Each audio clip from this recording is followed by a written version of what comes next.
listening to Finding Your Genius Zone with Dirk Nevelle. It's not just a job. It's not just a paycheck. Or at least it doesn't have to be.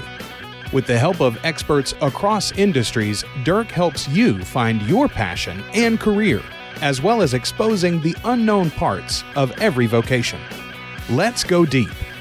Let's find your genius zone right now. Here's Dirk Nevelle. Everybody, this is Dirk Nevelle. I'm on with Josh Mettle. Josh is a guy that when I started thinking about this podcast, Josh was a guy, one of those guys that comes into your life that I was like, wow, this guy is really, really good at what he does. And his range of skill sets are really impressive. So I'm really excited to have him on. I met Josh. We're in the same industry. I knew about Josh. Josh was a really a big deal in our business. So I knew about him. And when I met him, we were in the same coaching group. I really was blown away by a lot of things, but more just what a good guy he is. And he's one of those guys that you kind of want to just latch onto and be friends with and kind of, learn from. So I'm going to throw it back and let Josh talk a little bit about what he's doing now in terms of his career and his duties. And then we'll take it from there. But welcome, Josh. Thanks, Dirk. I thought when you said Josh is kind of a big deal, I thought you were going to say he was kind of a big deal in his own mind. So I was smiling because it was a legitimate compliment. For those of you that don't know Dirk very well, he has a wicked sense of humor. So I got to be on my toes. I never know when I'm going to have to defend myself. So thanks, Dirk. I'm glad to be here with you, buddy. No, I'll give you a little warning if I go down that road, but okay, thank you. Sorry about that. I am, I'm a nice smart ass. It's like funny. People say you're a smart ass. I'm like, but I have good intentions. I don't want to bring people down. I just like to laugh. So I love that about you, brother. Thank you. So tell us a little, you're in the mortgage industry, but I'll let you articulate it in your own words. If someone was to walk up to you in the street in Park City and say, hey man, what do you do? What would you say? I'd say I'm a finance and real estate guy. And I help specifically physicians and medical professionals realize their dream of home ownership years before oftentimes they've been able to figure it out other ways. And that's usually an interesting enough starting point for somebody to kind of continue to ask questions and go deeper. And I think that's what you want in a good introduction, right? Is not something that when somebody says, what do you do? They go, oh, conversation's over, right? You want it to be intriguing enough that there's follow-up questions and it leads to a conversation. So I started, Dirk, my first day in mortgage, believe it or not, was on September 11th, 2001. Literally, I'm driving to the office the first day to meet my new coworkers, and I'm hearing about, the planes crashing, and as terrible as that was. But that was kind of one of my first lessons in mortgage was what I thought was seemingly the end of the world. That was the first really significantly major event as an adult that I'd experienced. And at that point, I don't know if you remember, but it was weird. Like you didn't even feel like you could talk about business for a few weeks. Like the whole country had to mourn a little bit. Very weird and unique time to start a new profession. But ironically, as challenging as that started, as you remember, that led to a whole bunch of rate cuts. Mortgage rates went down precipitously over the next 3 or 4 years. I was able to learn the mortgage craft in an environment where rates had gone from, as I recall, they were just over 8, and they broke into the 7s. Then we got down to like the high 6s, and people were, just going crazy. 6 and 7/8 mortgage. That's unbelievable. And so I got to learn those first couple of years and cut my teeth, having conversations that were really kind of easy to have, and that led me to. First of all, it just led me to get super comfortable to call, have conversations, because I knew there was somebody out there that I could help in that environment. And I had this rule. I may have talked to you about this at one point, Dirk, but when I went to work every day, they would give me a list of a list of leads. I'd have name, phone number, address, their mortgage bank, and their interest rate. And I'd have 100 people. And I'd call through 100 different names, And I had this rule that I wouldn't go home at night until I had at least 3 applications written down, basically on a piece of paper. I'd woke 3 people up, or 10 p.m. That was my go home rule. I could only go home when I hit one of those 3 measures. So it was a good time to get into the business. And it was a time where I knew there was opportunity and I was going to have to work really hard if I was going to make my way in the industry. Yeah. Wow. I remember that day, 9/11. I was in Florida with a buddy. We were going to a Husky Miami game, and I woke up and it happened. And I remember we were stuck there for like a week, couldn't fly, but I could hear the military planes flying over us. And you're right. It was a weird time, but with weird times creates new chapters. So you started your chapter in the mortgage industry. So real quick, when you go back, what age approximately were you when you started this business? Let's see, that would have been 22 years ago. So I'd have been 22. Oh, okay. So you're coming right out of college, basically. Yeah. Okay. And you went to college where? University of Northern Colorado in Greeley, Colorado. Played football there, right? Yep. Had a couple years of football there, and then actually got injured. And as I was rehabbing my sports injury back in Salt Lake City, where my mom lived, I met the gentleman and began training the gentleman who eventually got me into the mortgage world. So it's funny how those dots connect. So yeah, it is interesting. That's the dance that I battle on this podcast is, on one hand, you have to have life, you have to take action. You have to experience life, and things just kind of lead in a direction. But on the other hand, I think a lot, my take is there's a lot of adults, kids coming out of college, they don't really pay attention to the obvious, the things that are like naturally unique to them, the things that they were born into the world, where they're different than anybody, when they're leveraging their natural skill sets. And you and I have had a lot of curriculum teaching on the zone of genius with Gay Hendricks, et cetera. So on one hand, you need to take action, but on the other hand, what I'm trying to get people to do is be a little more attentive of kind of who they are. Like, it's not so complicated sometimes in terms of, what do I do? A lot of kids are super frustrated.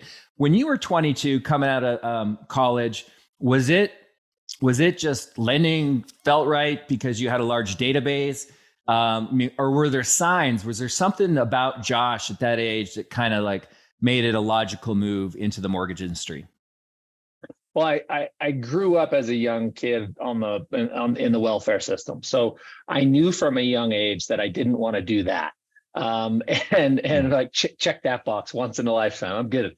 And I knew that I really liked money, and I really liked selling. When I was about 9 years old, I entered a Boy Scouts of America competition where you'd sell tickets to the annual jamboree, the Boy Scouts Jamboree.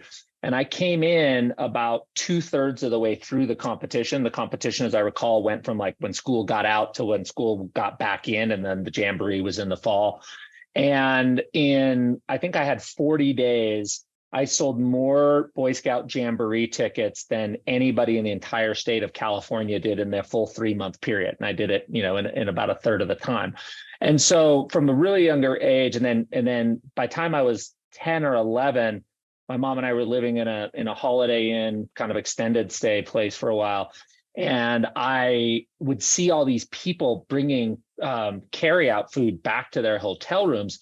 And so I had this idea on a Saturday or a Sunday that I could pop popcorn, and then with like an old Orvin Redenbacher popcorn machine, and then I'd bag it up, put a little butter on it. And at the time, we'd go sell those bags for like $1 or $2. And, we were into it like a quarter, maybe with, the machine and everything. And I would go for hours and hours, and I'd come back with, $20, $30, $40, $50 from selling popcorn door to door in a hotel and going out to the pool. So I kind of early had this realization that sales was kind of going to be my place. I didn't have a problem knocking on somebody's door or following somebody through a grocery store, selling them a Boy Scout Jamboree ticket. And real estate, I remember thinking really young, I thought, okay, I want to sell something that everybody needs, like it's undisputable. You need this asset. And so first I thought, well, toilet paper. Everybody needs toilet paper. And then I was like, no, I bet I would have to sell a lot of toilet paper to make any money. That's too small. What does everybody need that's like a big thing that I think I could make more money out of? And dude, I swear I was like 9 years old when I had this thought process. And I was like, houses. I'm going to sell houses for sure. And I remember my mom asking me, what do you want to do when you grow up? And I was like, oh, I'm going to work on a house lot. She's like, what the hell is a house lot? I'm like, it's like a car lot, but that's where you buy houses. She's like, that's not exactly how it works, but okay, buddy, I get it. So I had that in the back of my mind. And then, coming out of school, I did marketing and economics. That was it was actually business and management, but kind of the classes that I loved the most were marketing and economics. And so you kind of put all that together. I loved marketing. I loved sales. I loved economics and finance and supply and demand. Like that stuff really extremely fascinated me. And when I met this gentleman so I was aware of all those things, although it was kind of like looking at a Rubik's Cube and saying, you're aware you probably have enough colors to line up and make one side, all one color. I hadn't put all the pieces together, but when I met this gentleman who obviously was affluent and doing well, and he said to me, I'm telling you, you would crush it in this thing. And I was like, no, I'm going back. I want to get my MBA. I'm not going to go do that. But all of a sudden, all those things just kind of lined up, and like the Rubik's Cube was all green. And I guess maybe the first takeaway is be aware of the things that interest you and things that are fun. I know we're going to get to the genius zone here, but things that light you up. And one of our coaches, Julie, is always telling us the importance of journaling. So if you're a journaler, or maybe you're just someone who has a pretty good awareness, start thinking about the things in your life, especially if you're young, that excite you, that you're good at. When I was 8 or 9 and I won that Boy Scout ticket contest, I realized I'm good at that. That's something that I have a natural pull towards. So start thinking of those things. And as you move through your life, there will be opportunities where those things kind of line up, the dots all kind of connect.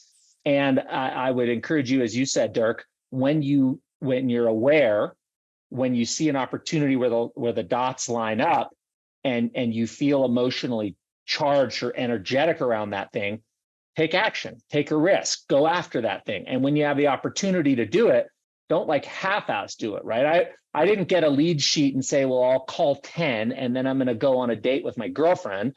I was like, no, I'm going to call 100, or I'm going to get 3 applications, or I'm going to wake 3 people up, or I'm going to go home at 10 p.m. Those were my rules, non-negotiable. That happened every day.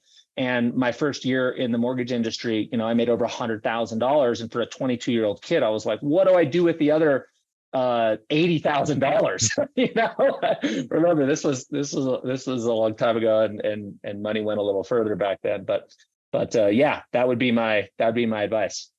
Yeah, I love where you're getting at, because I think when I was younger, I wasn't thinking along the lines of like things that are important to me in my career. Freedom. I want to wake up with my kids and go to bed with them. I want to coach them. I don't want to miss birthdays. I don't want to miss holidays. I mean, that's non-negotiable. My dad was a pilot, and he would be gone half the month, which actually was good because he was a tough dad. But I didn't want to be, I wanted to be present. But the thing like you're talking about is be aware of what lights you up. I love to kind of stick on that a little bit more, because at the age of 23, 24, and we learn about language, but I'm going to say a lot of kids aren't thinking about things like that. They got voices in their head from their dad or society or whatever, social media, thinking they got to go make a ton of money, buy a house on the lake, get a car. How do you get these young adults to step back and, I know it's different, but like any advice on maybe trying to identify and become a little more aware, or getting out of your head, more into your heart? Because a lot of these things we talk about, it took me years and years and years to really kind of understand and get here, as far as understanding, presence, right? I mean, that's, if you said presence, I would have thought Christmas at 24, but being present is a totally important thing for me. How would you articulate this or try to explain this if we've got a bunch of young adults watching this right now and they're like, what are you talking about? You know where I'm going on that a little bit? For sure. The first thing that comes up to me is that the limits that we put on ourselves are self-limiting beliefs. We go through school and we're taught how to be a good employee. We watch our parents and we see that they clearly have limitations as to what they understand. And when they get outside those limitations, they make mistakes. And then the lesson learned from that is, see, don't ever take a risk. And then we can, and I'm talking about like as humankind, we can start to see others' limitations as our own. And then all of a sudden we're the chained elephant and we don't realize that we can pull the frickin' stake right out of the ground. So the first thing that I would offer is unshackle yourself, and whatever process you need to go through with that, whether that's reading, whether that's being in an inspirational group, whether that's having a mentor, whatever that is, be looking for every opportunity to associate yourself with people who are beyond you and have clearly shed those limitations in their lives. And remember that you are at cause, right? You are not at effect of your environment. You get to decide every day, how am I going to show up? How much effort am I going to put in? What's this going to look like? And where do I want to go? I firmly believe that we can take a picture into time, into the future, and we could say, I'm going there. I don't know how I'm going to get there. I don't know how many valleys. I don't know how many rivers. I don't know how I'm going to get through the savannah with all the lions, but I'm going to that place. And once we set that intention of we're going to that place, then there will be opportunities to get there. And it's like in Napoleon Hill's book, Think and Grow Rich, he talks about the reticular activator. And the reticular activator is like, I bought a Jeep a year ago. And before I thought, it'd be cool if I had a Jeep with big tires. Like nobody has one of those. And then I bought one and I'm like, oh my gosh, they're everywhere. I see these things everywhere. And that's the same thing with having a clear vision of our future. If we know where we want to go in 30 years or 40 years or 10 years, we don't know how we're going to get there, but we know exactly where we want to go, then all of a sudden the mind will start to see all the paths to get there. But if we hadn't decided that that's where we're going because we thought there was some restraint that we weren't capable of, or some limitation that we had, as soon as we get through that and we decide where we're going, the universe is incredible. You'll start to see little paths and little ways and to connect the dots to get to where we want to go. Love that. I love it. So let's, thinking about the vision or the path or the dream, whatever that is, again, going back to the mindset of a young adult, I don't know if they feel safe, and I don't know if safe's the right word, but I don't even know if it's in their DNA or their vocabulary to think about a career that they love. I almost think sometimes work doesn't, work and joy and work and fulfillment maybe don't go hand in hand at that age. Maybe that's something a lot of us experience later on. But do you have any thoughts on the reality of people that you've experienced, including yourself, that have chosen a path where they're joyful. They love what they do. Monday mornings are as good as Friday afternoons. I think that's something that people aren't thinking about when they associate, careers as far as, love and enjoyment and whatever. So do you have any thoughts on if you, fast forward when your son's coming out of college and he's like, Dad, I don't know what the heck I want to do. And, I know I need to make money. I've seen you kill it, and I've seen, our nice home and our trips, et cetera. And he's got all these, things in his head about what he should and shouldn't do. What would you say to him, just to kind of slow it down a little bit and any thoughts on what criteria he should pay attention to when trying to decide his life work? For sure. I don't know if you ever heard the Jim Carrey graduation speech.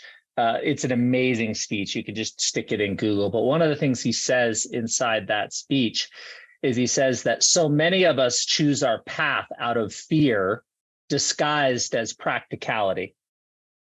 And for me, I think the scarier thing is to be the employee who doesn't care for their job 30 years down the line, who never decided to choose their own path, never took a risk, never worked hard enough to make that come to fruition, and gets to the end of their life and realizes, holy shit, I absolutely am disappointed in what I've created in my body of work. And so the first thing that I would offer is that, when you're making a decision on a career path, make sure you're not making a decision out of fear that's disguised as practicality, right? Like, that's the logical thing to do. That's the safe thing to do. Yeah, well, travel that path for 30 years. And is that who you want to become? Is that where you want to end up? And I'll kind of add a little more color on this. When I was, I'm going to guess I think I was 19, because I tried to buy my first home when I was 20, and I tried to buy my first home when I was 19, and I ended up not being able to get one under contract for a bunch of reasons. And I ended up buying my first home at 20, but I had a big goal of owning a home while I was a teenager. And my grandmother gave me a book from Robert Kiyosaki called Rich Dad, Poor Dad.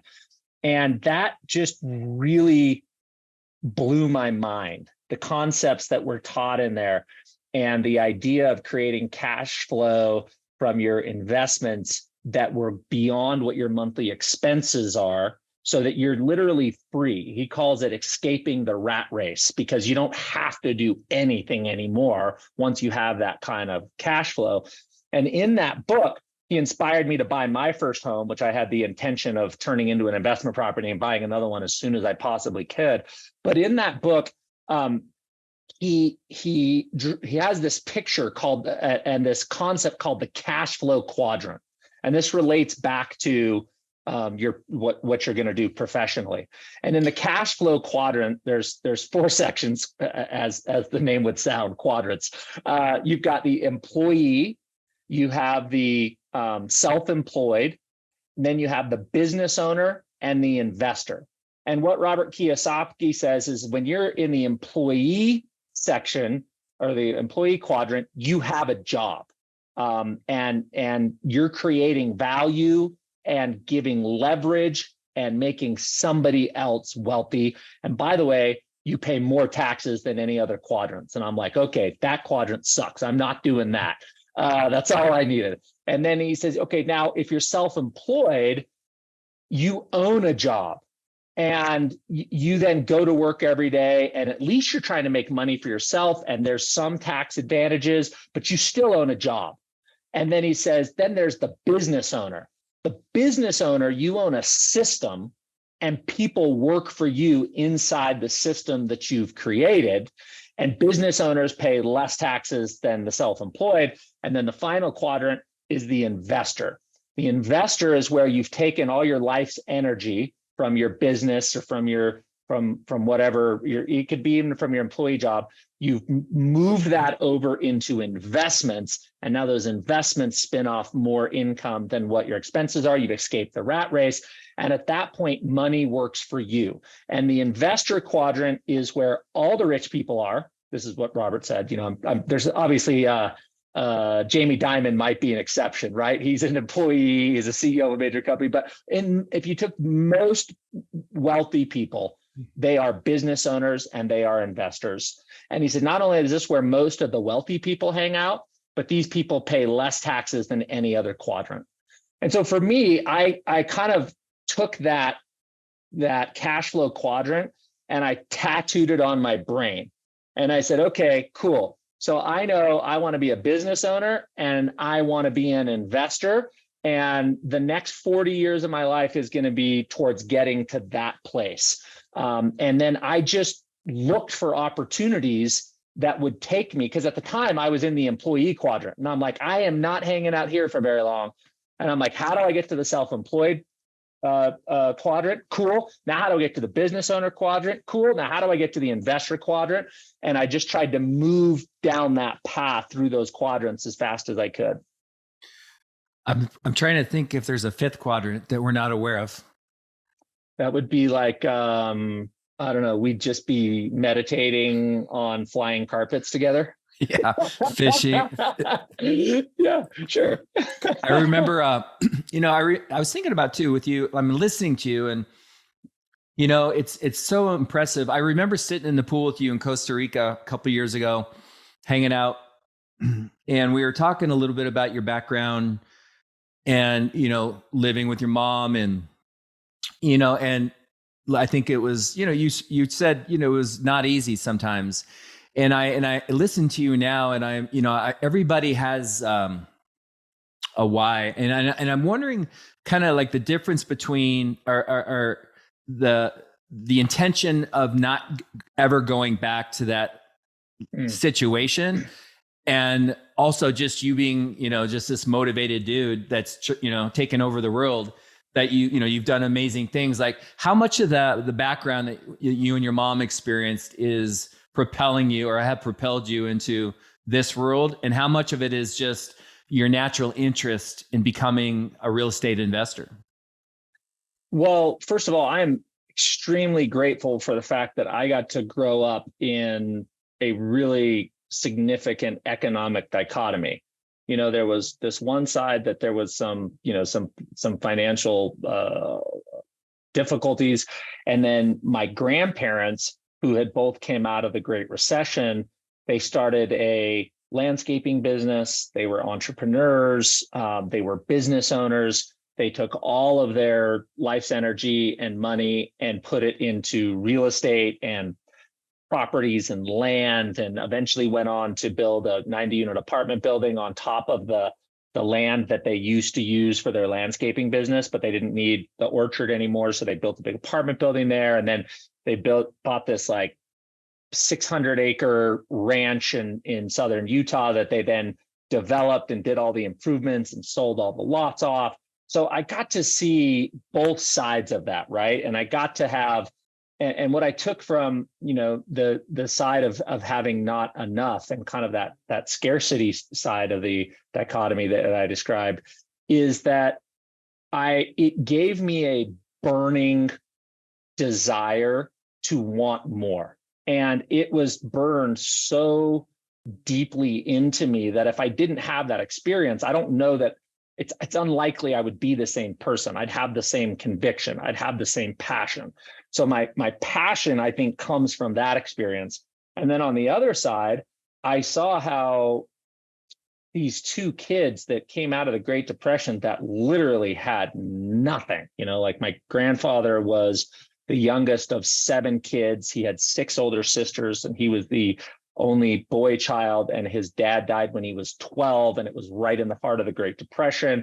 And stories of him wearing his sister's shoes to school were 3 miles away, that he'd walk in the snow, like really hard times. And then he turned that into this really successful entrepreneurial business, and then parlayed that into all these investments. So I got to see both sides of the equation, and I got to live in both sides of the equation. And so I got the desire from, kind of growing up with the scarcity, and I got the view into what abundance looked like and felt like when I got to visit my grandparents on Christmas. And, there's like more food than a football team could eat, and all the kids are opening presents. And so I think the combination of those two opposing places, or those two opposing experiences, was really, really transformational and helpful for me. Yeah, I love that. So let's get back a little bit into kind of the present in terms of, you were a producer, you help people finance real estate, you started acquiring real estate investment properties, right? And then I think your mom and you and your wife worked together and you managed that. And now tell us a little bit about just kind of, starting, being one of the founders of a company called Neo. I know you're involved probably with production, but you probably have people that are producing and you're managing them. Like, what is your role at the company now? And what I really would love to do is get into kind of the things that aren't so obvious about, like, how does that make up your day? What are the things you stress out about?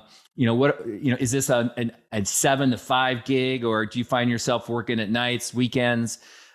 Is it a job that you have to deal with a lot of people, or can you be fairly independent? Just give me a little color around what you do and what that lifestyle is about. Sure. So let me bring everybody up to speed, kind of like what the last 22 years look like. So the first 10 years of my mortgage career was me in the self-employed quadrant. Essentially, I was a 1099 salesperson for a mortgage company, and I owned a job. Every day I had to build relationships, do the marketing, talk to the customers, do the loans, work with underwriting for fulfillment of the loans, like all of the things to market, get an opportunity, and then fulfill that opportunity. And really, I got good at doing that job, but I still owned a job. It was, if I wasn't there putting in the work, I wasn't getting paid.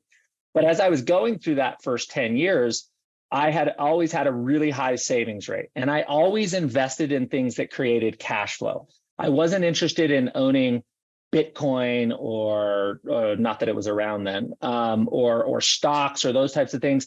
I had a sole mission to create more passive income from my investments than what my outgoing expenses were. So I was saving every penny I could and then turning my current owner-occupied property into an investment property and then putting another 5 or 10% down and then rinse and repeat. And I moved 8 times in 12 years. Like, I was just constantly moving and acquiring as many properties as possible. So then let's call that the first 12 years of my career. And then at about 12 years in, I pivoted from that self-employed person who's kind of doing everything in their business to really more of a business owner, in that I started to build a team. I started to build structure, processes, systems, lead generation. And I basically said, well, look, if I can recruit 20 people who are, like me, then I can step out and they can do all of that job. And so that was the last 10 years, was really getting myself to the point where I could teach others around me to do those things. And then they could have really abundant lives as well. By the way, this isn't just the ascent of an entrepreneur should benefit everyone around them. Everybody around you should be more wealthy and happier because they're in your environment than they would be outside of your environment. So I transitioned over to that business owner. And again, over that last 10 years, everything I could possibly save was parlayed into more and more investments. So cash flow producing investments. So fast forward today, I still run our team. I'm one of the co-creators and owners of Neo Home Loans. Neo has, about 300 teammates now across the country. But now I'm really kind of transitioning into more and more of my time in that investor category. And, as of today, my mom, as you alluded to, my wife, myself, and our team that handle our real estate investments, we manage about $100 million portfolio of real estate. And so now we are just focused on creating more and more cash flow, bringing in other investors that want to invest in our business with us. And so it's been a really fun journey. As I'm sitting here talking to you, I'm realizing I've successfully navigated from employee to self-employed to business owner, and I'm in the process of kind of that final transition over the next 10 years, which will be squarely rooted in the investor quadrant. In terms of schedule, my days are pretty regimented. I was actually just on my Aura app. Dirk, do you have an Aura ring, by the way? I don't, and I apologize. I'm coughing. I just got a little bit of a scratch, but no. Tell me about it. You like it? So an Oura ring, it as it sounds, it just sits on your finger, and it tracks your sleeping, but also tells you like your heart rate variability, which is a really strong predictor of your overall health. But this morning I was looking at it, and it has this new feature called a body clock. And it actually calculates your natural circadian rhythms based on your activity and your heart rate and your body temperature and a few other factors. And then it tells you if you're living your schedule congruent or against your natural circadian rhythms. In other words, if I was an ER doctor and I got called into the ER at 2:00, I'd be forcing myself to get up and go to work, right?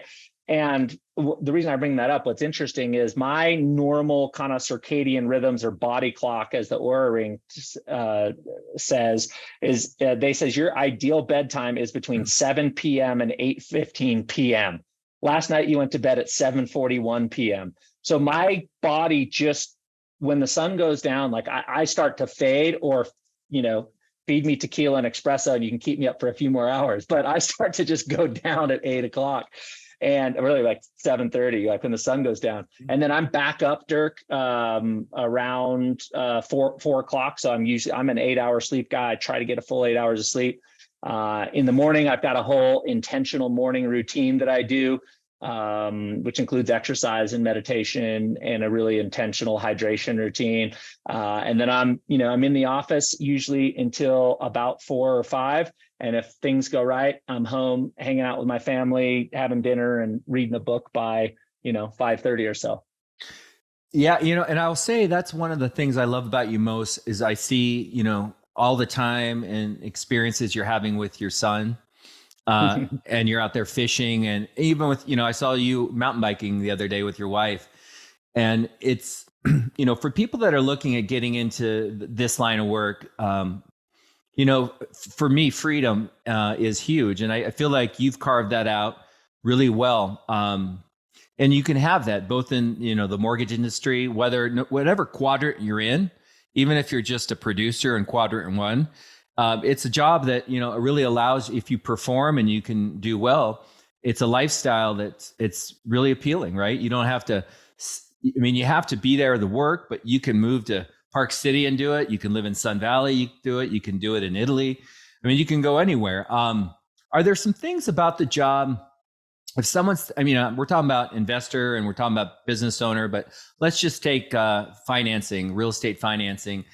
Is there some things about the job that surprised you over the years? Like, wow, Yes. man, I didn't see this coming. And if I known this, maybe it wouldn't have deterred you from getting into this world, but maybe it might have made you think twice. Yeah. Two things come up. The first is, I was just having this conversation with a good friend of mine. I can't remember a single piece of real estate that I ever bought. And we have 144 units that we're managing and have our owners of now.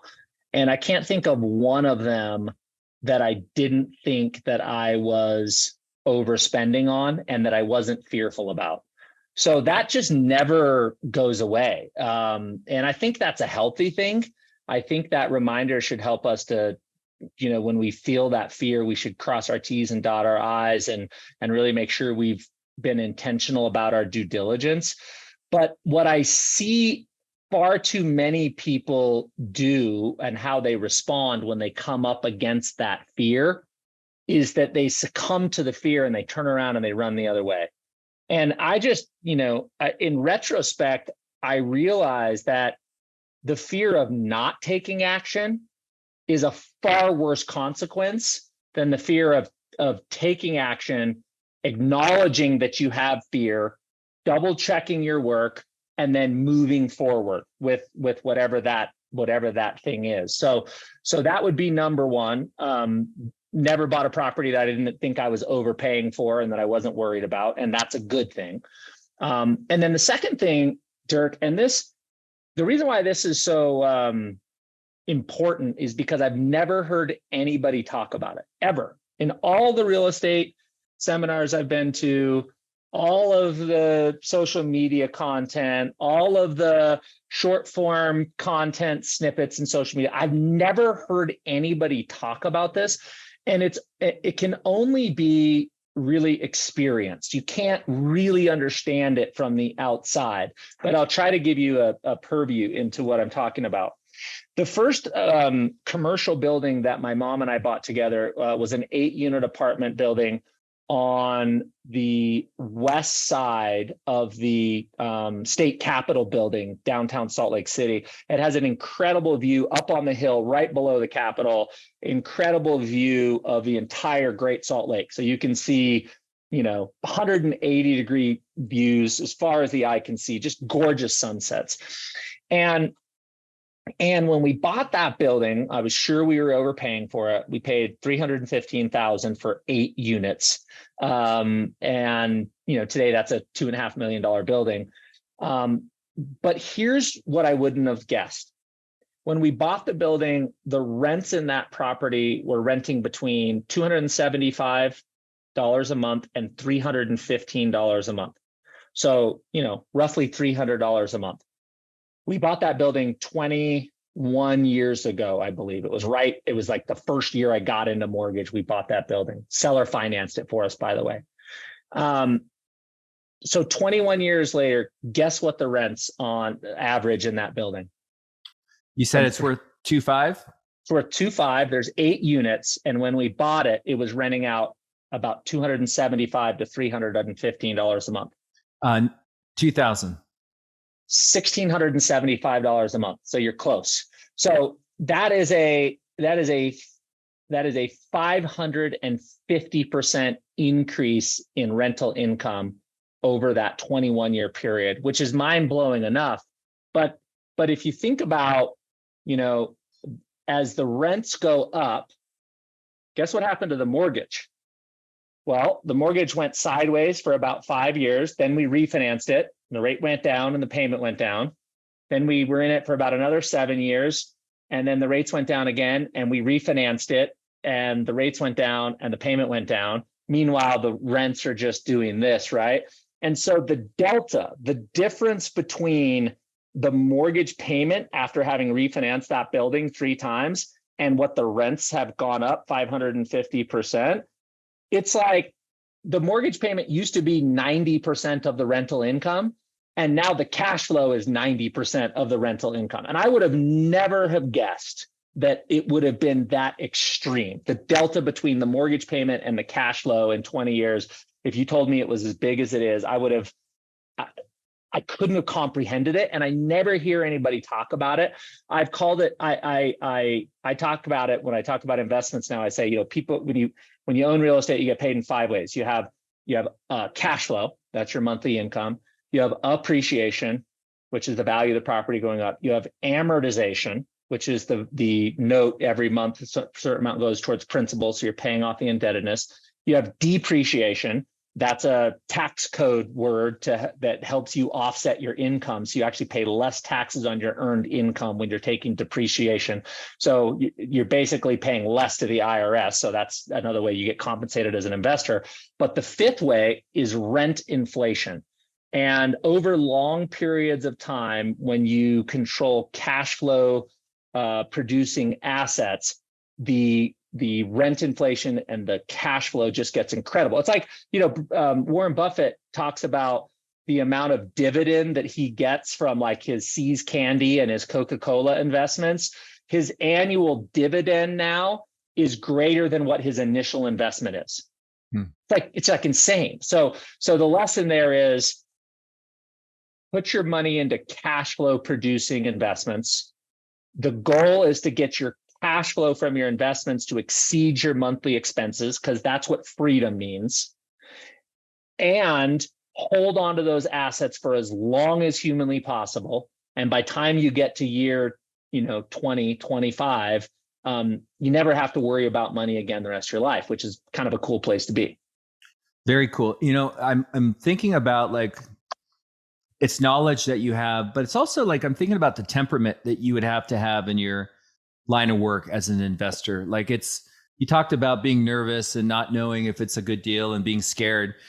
For anyone getting into this line of work, whether you want to own a company or whether you want to buy real estate, I think being aware of like, how well do you handle stress, and I think that's a big issue, because I think if you don't handle stress, this would be probably not an ideal scenario for you. Yeah, I would also say that handling stress is a muscle, and it can expand. I remember there was a time when think we had I think we had something like 16 or 18 homes. And, I was looking at my spreadsheet, and all of a sudden I realized, holy shit, the mortgage payment and the maintenance and the taxes and insurance to debt service that portfolio was greater than my monthly income. And I was like, oh my gosh, I'm in God's hands now. It really was kind of out of my control. And then I had to kind of deal with myself and go, okay, let's play some worst case scenarios here. Like, what's the worst amount of vacancy we've ever had in a month? Well, one month it was really bad. It was a terrible winter. We got so much snow and we had 4 vacancies. Okay, what was the cost on those 4 vacancies for those months? Okay, well, it was only that much. All right. So could you handle that? Could you cash flow that amount, the maximum vacancies? Yeah, I could cash flow that. Okay. How else can you make yourself feel okay about this? Well, now we're getting a bigger portfolio.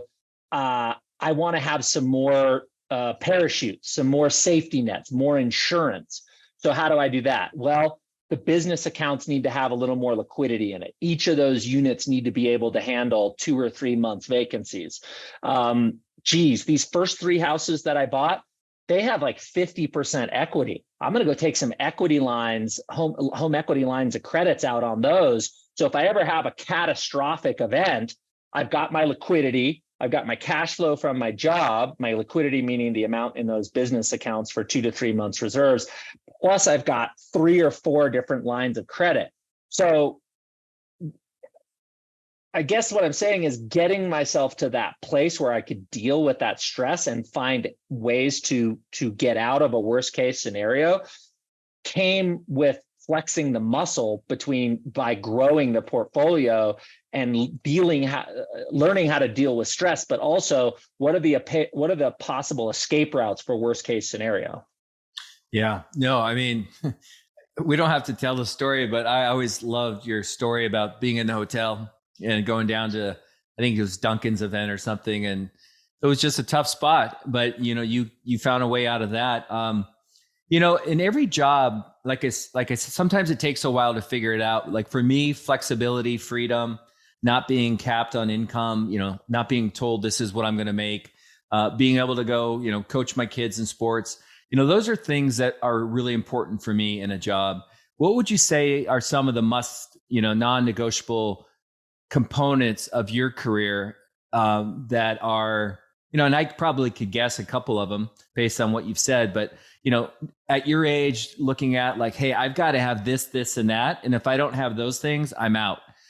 We talked about being an owner and an investor, et cetera. But as far as just things like, maybe it's compensation, maybe it's control of your day, maybe it's the ability to go live in Costa Rica for, 6 months with your family.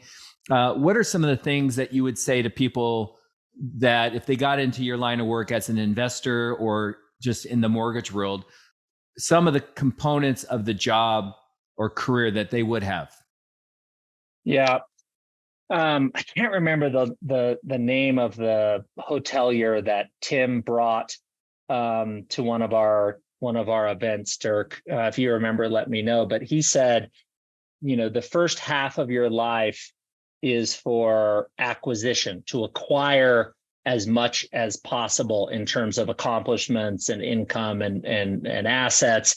And then the second half, the second half of your life is about attunement, and then retuning your life or your lifestyle to fit the way you want to live. And so for the first 10 years, I didn't care about needing freedom. I didn't care about any of that stuff. The only thing I cared about was, can I find success in what I'm doing? Can I find fulfillment in what I'm doing? Do I like serving people and dealing with them in this profession? And then number 3 was, can I use leverage? And I realized that, each of my referral partners, my realtors, my builders, my real estate investors that I made relationships with, they were all leverage points, because once I did a good job for them and trained them how to introduce me, then they became like my downline, like a multi-level marketing, right? And so I had leverage. And then when I started to build a team, I was like, oh man, now I can teach what I know to 20 people, and then they can go do that things, and it creates leverage. The reason why I liked real estate was I could put 5% down, wait for 2 years, rent that property out, and then go put another 5% down on a new property. So I was using dollars as leverage to control that asset. So what I wouldn't recommend somebody do is put themselves in a job where they don't have limitless potential and they don't have access to leverage. Like some jobs, it's just like, look, I just need you to do this thing and I'm willing to pay you X number of dollars per hour. You have no leverage. You're only ever going to trade your time and your energy for money. And by the time you pay taxes, you're going to be barely to be able to put food in your mouth. Like that is not a path that I would want to go down. I would want to make sure that I had leverage. Yeah, I love that. As we wind this down, I like to ask this question to my guests, as far as, if you were to rewind the clock and go back coming out of college, I might know the answer to your question, or you might know the answer, but would you do anything different? Would you, buy more properties, or would you go into a different industry, or would you follow the same path? That's a great question, man. I'm a firm believer that, every hardship is there to teach us a lesson, and the obstacle is the way. We've got to work through that obstacle to get ultimately to where we're headed. So I wouldn't want to undo any of the hard times. I guess the only thing that I could think of that I would do different was, at times in the last 22 years, I kind of pick my foot on and my foot off the investor job. I spent a lot of time and energy and effort in the self-employed role and then in the business owner role. And I would have been even more intentional around the investor quadrant and my time and energy there, because there were years that went by where we didn't acquire a property. And I look back and I went, what the hell was I thinking? So that's probably the only thing I would say is I would have started putting, I would have never have taken my eye off of acquiring more cash flow producing assets. One more question for you. So let's just say you can't invest in real estate. You can't lend money out for real estate. What's a dream job? Like something that you go to bed at night, or you're hanging out with your family around the fire, or your son. And like, if you could just do anything, not everything's off the table. Do you have a thought on what that would be? Yeah, I teach people how to buy real estate and invest in real estate. I would love to coach. I love kids, so I could see myself running a little mountain bike camp or some sort of a camping experience. I don't think kids get out in the nature as much. So if it wasn't in real estate or investing, it would be something to do with kids, fitness, outdoors. And if that can be done on a mountain bike, I'm in. Send me your business plan. I love it. Is there anything, anything that you felt like you wanted to say that you didn't along these lines? Well, I haven't told you that I love you yet, so I should definitely remind you how much I love you and I miss you. Yeah. And I just want to find every opportunity for us to hang out more. We will see each other soon, I know. Looking forward to it, brother. Josh, thanks for taking the time, my friend. My pleasure. Hope this was fun and valuable for everybody. Thank you, buddy.